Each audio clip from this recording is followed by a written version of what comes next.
Hello, ballers! What's going on? It's Preacher. Let's go over how Legion is going to play. Oh, yes, indeed. So, without further ado, let's get some foundation going here. This is how this is going to work.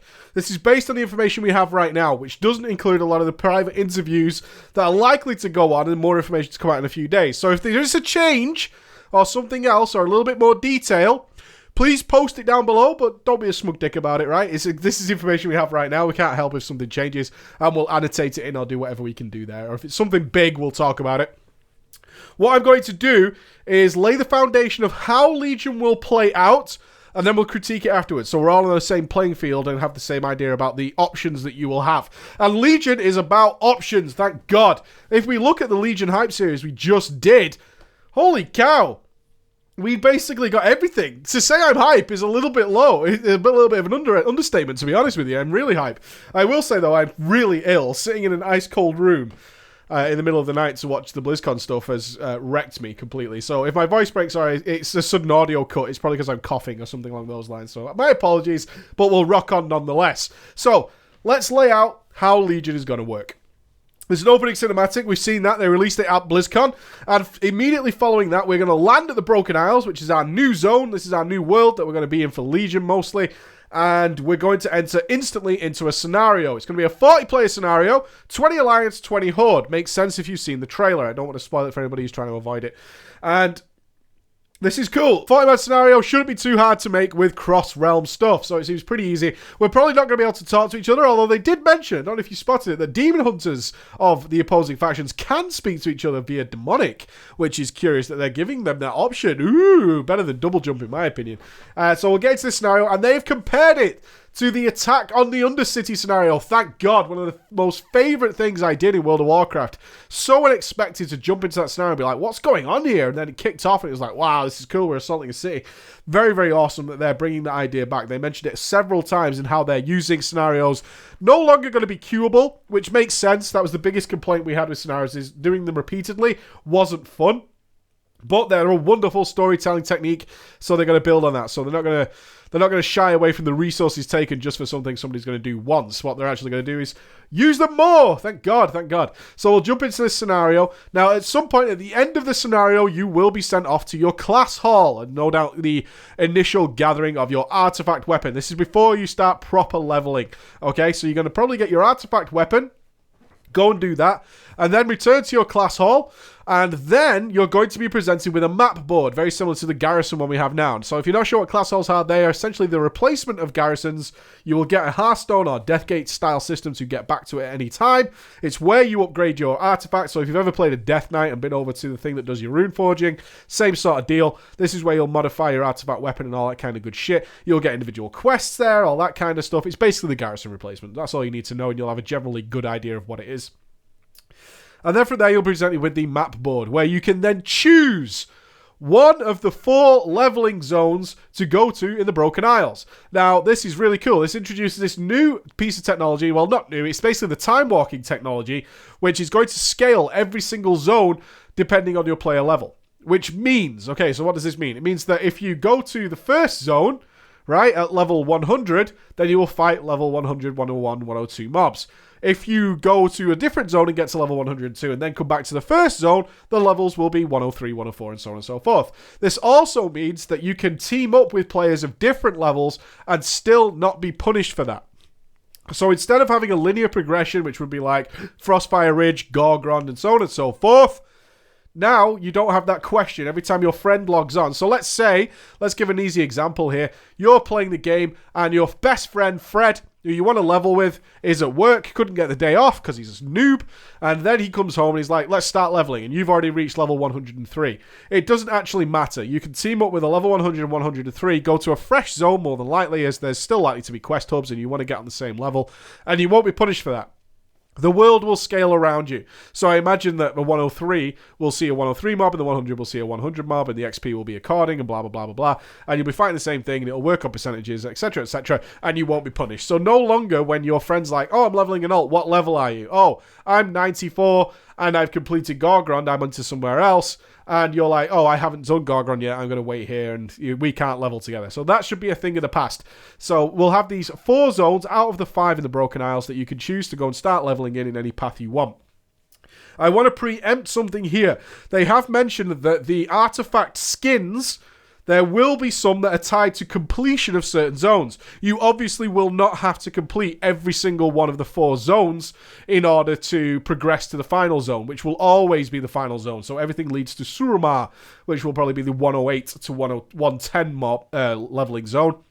That's where they're going to set the story. So it makes sense that the final zone isn't a leveling zone particularly. It's where they're going to set the stage for the end game. So that makes a lot of sense. So what I would advise you to do already is when this information is released, look at the skins that you get for completing various zones and work them into your leveling plan, okay? Because you do have a choice of where to go, and it would suck if one of the zones that you almost completely avoided is the one where you want that really cool skin. So something to bear in mind there. So you will get these 4 leveling zones, get them out of the way, hit level 108, and then head to Suramar, where you'll eventually land at 1010. Now, they've added 5 leveling dungeons. Not an overwhelming amount for leveling dungeons, but there's 1 for each zone, essentially. And their comment on this was, they'll be tied, the actual zone story, so well as a Draenor style, where each zone had a story, will be tied directly to the dungeon in some fashion, more so than ever before. I generally read that as there will be a lot more dungeon quests if you finish the zone and then go and do the dungeon, right? That seems to be generally how it's going to go. If it's more than that, we'll be happily surprised, but generally there'll be a lot more dungeon quests. It should be at this point that I point out, expectedly, they've been extremely, extremely ambiguous and vague on certain things. Okay? So please be really careful about drawing conclusions from things that they've been vague about. Always a big problem. Well, especially anything that you feel you've been promised. We've already seen people thinking that a Karazhan 5-man is confirmed and arguing about it. No, it hasn't been. It wasn't. So this is the kind of thing that in a year's time, if you're unhappy with Legion, they never delivered on their promises. Remember when they promised us a Karazhan 5-man because your memory's a little bit hazy or you interpreted it the wrong way, and then it leads to all this kind of sour milk going on in the community. So just bear in mind that they've been really vague about some things and really specific about others. Generally, anything that is completely finished, they're happy to talk about, but anything that isn't completely 100% finished, they've been completely vague about. So we'll be interpreting a little bit, but bear in mind there's a lot of stuff that's subject to change because they don't want to do the WOD thing where people are claiming they were overly promised things, all right? So then you've got a cap. Now we're at the end game. So let's set the stage for the different choices you have for endgame. So there are lots and lots and lots and lots and lots and lots of things to do. Nearly everything that you can do will in some way buff or gain you artifact points to upgrade your artifact weapon, which is good to know, so you don't actually have to make a choice to focus on that stuff. But there's going to be, in their words, so much content to do that you absolutely won't be able to sort of finish all your objectives within the week. Okay? You're going to have to, very TBC style, focus your attention into one area, work on that, and then later down the line, later in the expansion, refocus your attention elsewhere, allowing you to decide the path you want to take at endgame. This is tremendous. A well fleshed out piece of content can't all be done, right? If all these areas of content are well fleshed out, you absolutely shouldn't be able to complete everything in a very short period of time and then be like, well, I've done everything for this week, so I'll just wait for next week. You're going to have to focus your attention in certain areas and work on that. And they're going to do that in a number of ways. So let's talk about the more basic world stuff first. The class hall will have visiting emissaries, very similar to the garrison trade order and all that kind of trade guys and all that kind of stuff, who will visit and give you objectives to go out and do. Now, they're not daily. They will be sticking around for a couple of days, or if not longer, especially if it's like the garrison campaign thing. It'll stick around for a long time to try and indicate that that's an important thing, and it's something you should probably get done at some point, but you don't have to do it straight away. It's not going to be daily stuff, okay? So they're going to have these objectives lying around, and you can choose from a list of objectives. So I'm hoping it's not something like you could do the Apexes daily either on your own or in a group. It'll be more a case of, what are you focusing on right now? Reputation? Well, there's this objective you can go and do for these guys. Or you could do this profession thing, or you can go and do this, or you can go and do that dungeon thing. But you'll be able to choose from them and go along your merry way, which should contribute, okay? It should be like a real nice add-on to the objectives that you've set yourself already in the game. And PvP things are thrown into that as well, capturing towers or whatever it might be. So you can go and do that stuff. And you have all sorts of individual and class-based stuff based in your class hall that you can go and do. So rogues will get pickpocketing missions and all this kind of shit. Entirely down to you what you choose to do there. So let's talk into professions. We mentioned that briefly. Professions are going what we hoped for in the Legion hype videos. They are going to be something that you have to invest a ton of time in to get the real rewards. No longer, thank God, will it be based around like limited materials or standing in fucking in the face of, you know, Marina fucking so weather and just leveling shit and then selling it to her and then getting the next recipe and making 5 of them, selling them, disenchanting them, whatever, get the next recipe, make 5 of them, all that kind of shit. It's actually going to be entirely like quest-based, essentially, where you're going to be focused on learning how to become a master of your craft, learning how to become a master smith, learning how to become a master tailor. And the best thing about this for me is it's going to take you all over Azeroth. Thank God. We have this huge empty world, and they're going to use the profession system to try and push people out back into the world. You might have to go down to Silithus and talk to somebody about how to become the best smith. They might not have dealt with the Oblitarium or whatever the fucking nonsense is that you have now, but they are a master of their craft and they can teach you many, many things. And you go down and you visit these important people alongside your professions. We compared it to the Nat Pagal thing in the Legion hype video. It's going to be expanded upon.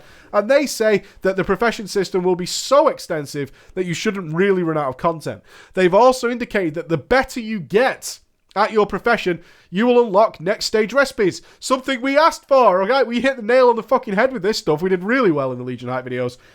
So you'll actually upgrade the quality of the recipe. So it will now like require less resources. It might make a better item with better procs, better chances, all that kind of stuff. And we have seen that they are introducing procs. Something else we asked for, procs and bonuses and passives that aren't directly combat related, something boring like more crit, a fucking gem slot or whatever. Gem slots are going to be guaranteed. Something else we asked for, thank God. There will now be things like, okay, you gain run speed based on your haste. So if you're a haste class, that's a really good bonus for you. It's not so great if you're not. And you can look around and look at these procs and bonuses and tailor them to your character. Tremendous. So what they haven't mentioned is whether the Master Smiths will be able to decide to add a certain proc. I would love to see that introduced, that the very cream of the crop crafters can in fact go, what are you after? Oh, you're after the Paladin thing that reduces guarding the Ancient Kings? Cool, I can make that happen for you. It's very, very expensive, but yeah, I can make that happen rather than you relying on a random proc, but you're going to have to cough up some fucking big shiny G's, baby, and it's taken me a long time to get there.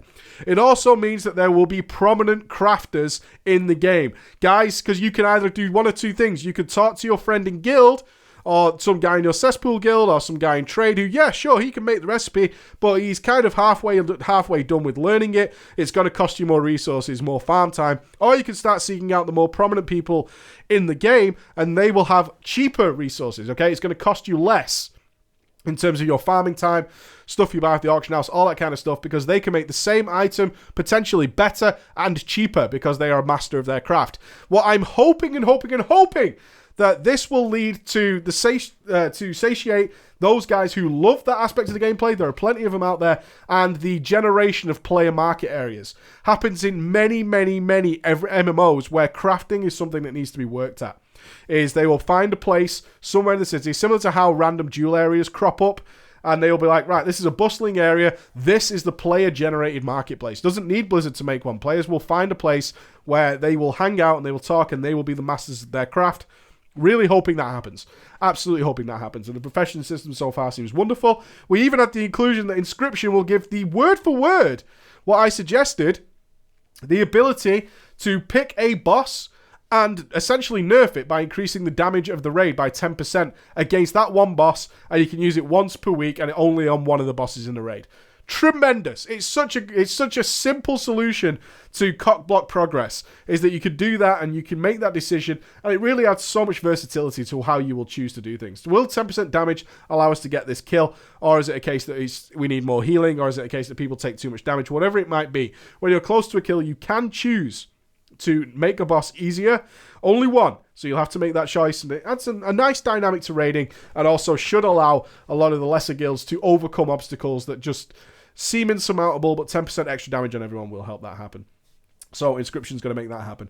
And they're also added lots of fun stuff in game, like engineering helps that shoot bullets and all this kind of stuff. I'm so happy that they're just having fun with it. Excuse me. That they're just having fun with it. Have fun with it. Professions should be fun. They've not been fun in ages. They've been so static and boring. And now they're having fun with it and taking away some of the RNG involved with it. So, really happy for the guys who are into their professions, because I know you guys are out there. That could be your entire gaming time. It can be, and people will love it. Having lots of interaction with other players, being known on the server, and all that kind of stuff. It's very important to a lot of people. So, super happy with that. We can talk about raiding. There's going to be 2 raids. We knew that at Gamescom. I will be glossing over a lot of stuff that we knew at Gamescom, and if you want more detail, please go over to MMO Champion. They talked about plenty of things at BlizzCon that I have no interest in, like, the crafting of a cutscene or whatever the fuck. So, raiding's going to remain. They openly said, straight up, 20-man Mythic is the way it's going to be. And thank God. Yes, there were those who argue against it, but they have provided choices for those who want smaller raids. We'll get onto that shortly. But 20-man Mythic is ideal, and WoD was proof of that. Their raiding content based around the 20-man Mythic balance was tremendous. We had some of the best boss fights in the history of WoW due to this system of sticking to their guns and saying, no, it's 20-man, this is the perfect balance, we can account for everything. It shouldn't be too difficult. There's going to be lots of demon hunters and extra classes to throw in there. It's going to stay. Everything else will pretty much remain the same. It seems almost that raiding, for the first time in the history of WoW, in between expansions, isn't going to have some major alteration. They're going to leave it as is, happy with how it played out in WoD. Off you go, have fun. So, one of the big questions that was always being asked is dungeons and their relevance.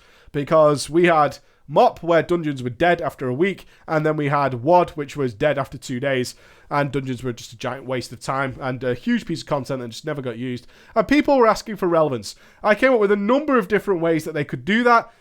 They decided kind of on the easiest solution in my mind, and it's one of the things that I have the biggest problem with, but I will get into the critique after this. The way they decided to do that is via the challenge modes.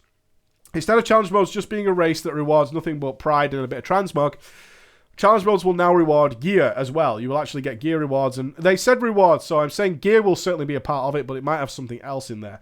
And what they're going to add in is Diablo 3 style keystones, okay? So if you've dealt with the keystones in there with the Rift mode or whatever, you'll understand this system. If you haven't, let me explain it. You will get a keystone. Now, a keystone is acquired by doing world objectives. It's not something that you just get, it's not something that's just going to appear on your character every week. You'll have to go and get one. Now, when you use the keystone to activate the challenge mode, okay, you'll get an objective, and they're kicking off with time, which should be around silver. There's no gold, there's no bronze. It should be around a silver time now comparatively. I'm not saying it will be a silver time. It's just that kind of estimate compared to now. And they should start slightly harder than current heroics, okay? Or even just heroic mode. They should be slightly harder than heroic mode is where they're going. So pretty easy to kick off with. So if you meet the objective, i.e. you beat the time, you get all the rewards as you normally would, but your keystone will upgrade. And when you use the upgraded keystone to set off another challenge mode, they will add another challenge. Okay, so it'll start with time, and then the next one will be something else. Okay, usually it's going to be something that just boosts damage or whatever. If you complete it with the 2 challenges, you will get yet all the rewards, which should be better than the first time, and you will get yet another upgrade to the keystone. You will use that keystone to activate the next challenge mode. You'll now have 3 objectives, 3 missions, all this kind of stuff, and it will keep going and going and going and going. Once you ultimately fail, because you will fail at some point, no doubt, especially as this gets started, or until you actually beat the system and you get used to it all, the stone is destroyed. So you can't have another go at the really hard challenge mode that you've managed to reach. Okay, you can't have another go until you level up another keystone. You'll get a jackpot. Why? I don't know, because you just collected shitloads of rewards for your performance in that week, your best performance. And ultimately, the system can either completely replace raiding in terms of your character progression. So if you wanted 5-man raiding, this is the solution they've come up with you. Or it will just, it's supposed to complement raiding, okay? It's supposed to be some way of getting gear outside of raids with your friends, all that kind of stuff. That's how the system they're going to introduce. You can do it week on week on week on week on week, and that's how it's going to be. So these, and then you've obviously got the PvP side of things. So all the things I just mentioned are generally how the game is going to go, and hopefully with all the scaling zones and all that kind of stuff and scaling dungeons, you shouldn't be lacking content for an extremely long time because you simply won't be able to do it all until you've played the game for a very, very long period of time. Flying is also disabled, which we already knew. The achievement will exist, okay? So they've already decided how they're going to do it. You just won't be able to complete it until further patches when the final parts of the achievement are unlocked, etc., etc. Okay, let's talk about some critique. My critique on the professions thing is that they release the world drops, which are potentially legendary, right? Very powerful. They've been saying over and over again that certainly doing the most difficult content to the most difficult challenge will reward the best gear in the game. They then sort of shit on that completely by saying potentially a world drop that's legendary with all the right stuff will be the best item in the game. Okay. So, doesn't matter what your challenge is, because these are going to drop from probably world enemies, so Felboars, Sisters, all that kind of stuff, the demons. You could just potentially get the best item in the game. And they scale and do all that kind of stuff. It's like, oh, okay.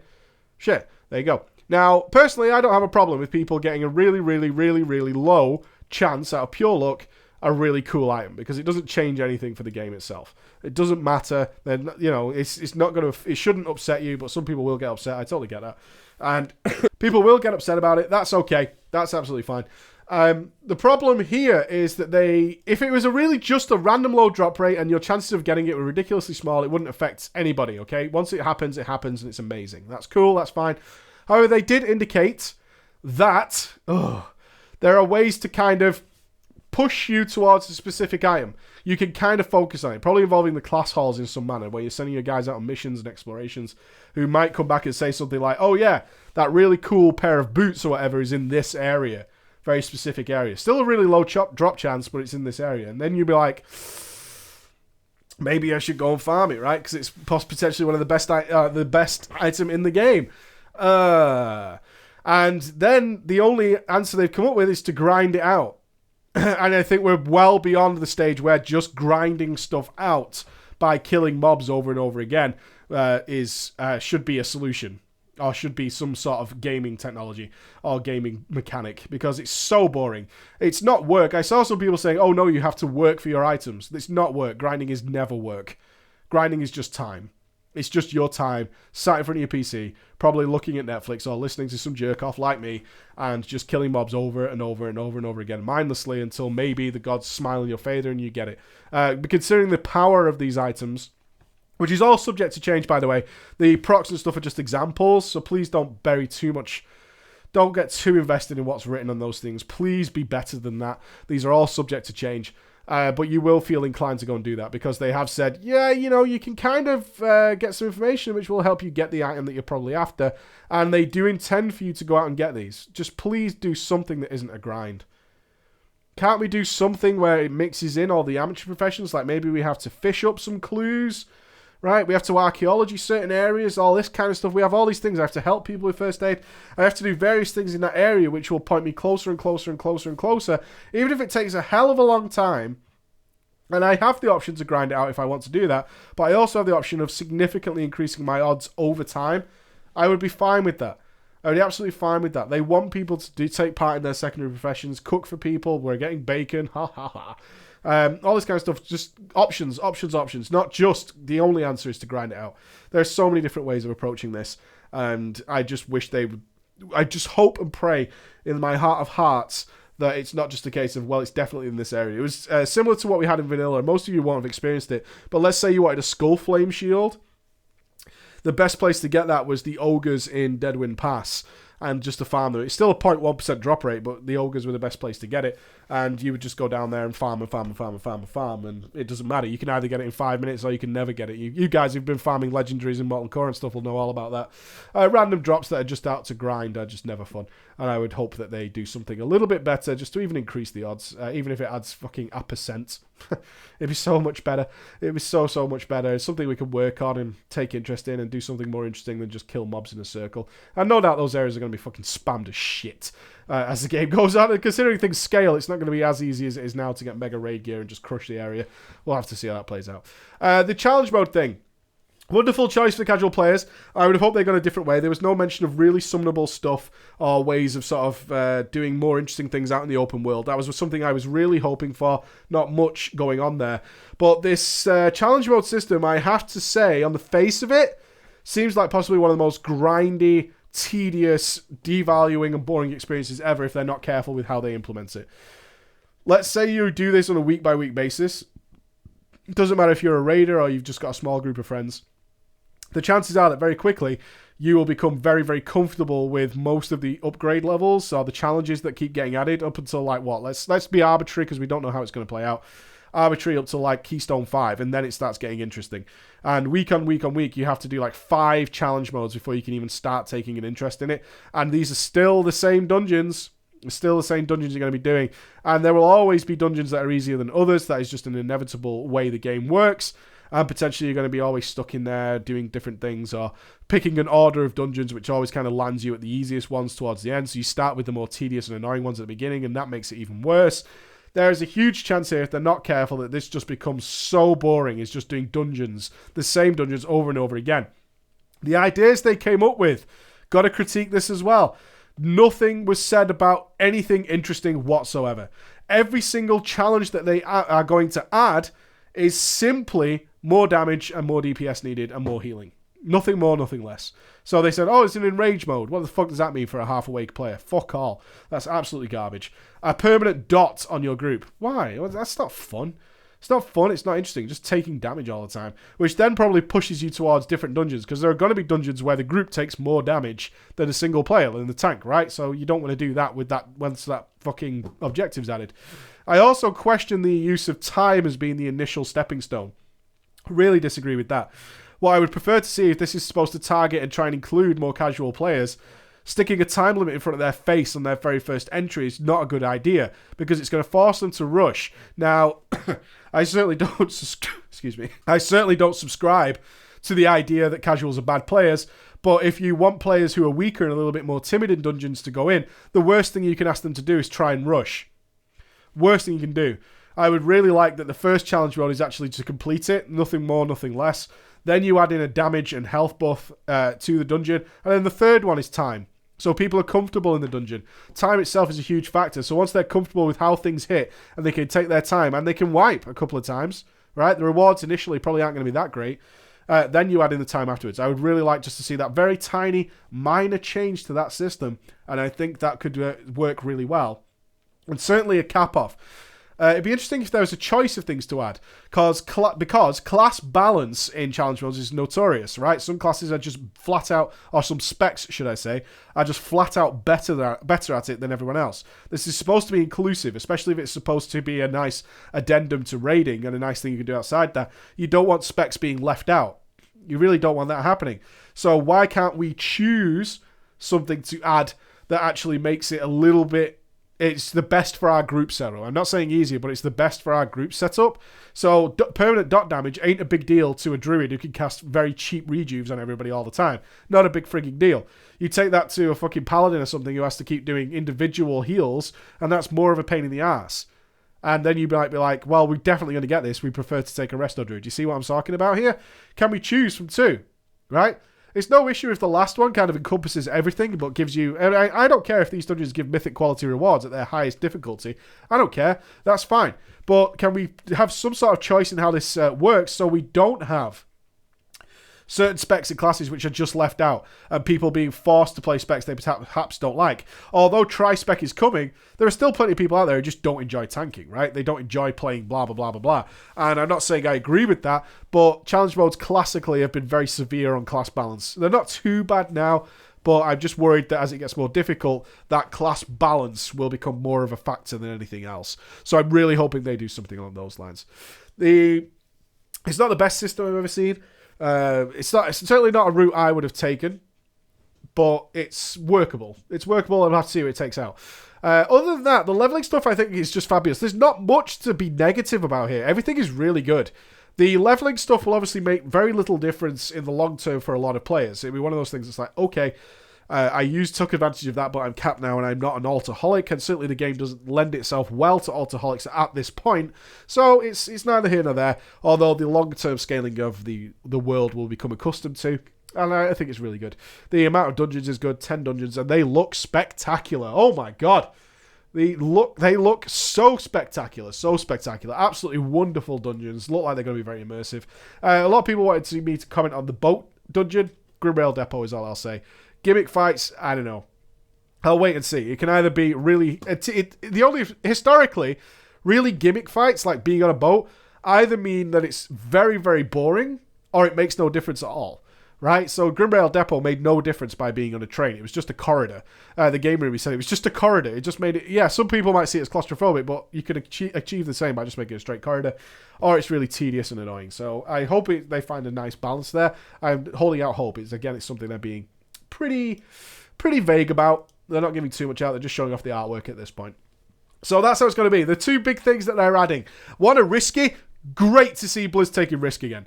This is a huge risk, this challenge mode thing. It could really backfire heavily, especially if it does turn into super grindy. Very powerful world drops could also backfire incredibly. The last comment I want to make, a big critique, is the class halls. The class halls and all the things they said around them initially were that things will happen, but the emissaries and stuff will stick out for a couple of days, so you don't feel compelled to complete that content straight away. They then completely fucked my mind when they said that you will want to visit your class hall multiple times a day. And there will also be events that happen, so it might be worth waiting in your class hall to see if they occur. Why? Why would you do that? Are you fucking stupid or what? Please just don't do that. That's fucking crazy. If you add a class hall chat system to the game, right? More than happy. So if somebody happens to be there, which is the way it should be, happens to be there, says, oh shit, this is going down, and people can all, dive onto their class hall. We can all get there immediately. Cool. What I don't want it to do is have somewhere that I have to visit daily. I want to be out in this new world you created for me, which is apparently very cool. I want to be out there. What I don't want to be doing is like, well, I better sit in the class hall today and hope that something happens. No. We shouldn't need or want to visit this one building multiple times a day. We shouldn't want to do that. We should be able to visit the towns and the locales of the areas we are in and what we're doing there, right? We should be able to visit the local merchants. If we need to sell up, we can go to town. We don't need to be hearthstoning backwards and forwards all the fucking time. That's not how RPGs work. And garrisons were a nightmare because you made it so people wanted to check them multiple times a day. Don't fucking do that. Don't do that. Class hall should be there. I'm going to check my artifact weapon. If something goes down there, it's very similar to when a PvP event kicks off in a city. People start looking for it, going for it, and talking to each other. That's so much better. So much fucking better. So much better. So please, God, think about that, Blizz. Please. All right, guys. Thank you so much for listening. Leave your comments down below. And we'll be moving on to, obviously, the class changes, which is a huge video. It'll be coming shortly. All right, guys. Thank you so much for listening. Bye-bye.